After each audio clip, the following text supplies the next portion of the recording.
2004 సంవత్సరం మన సంఘం ప్రారంభించబడే ముందు రాసిన పాట.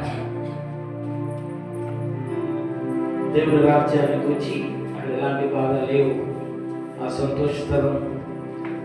మా డాడీ చనిపోయిన రోజులు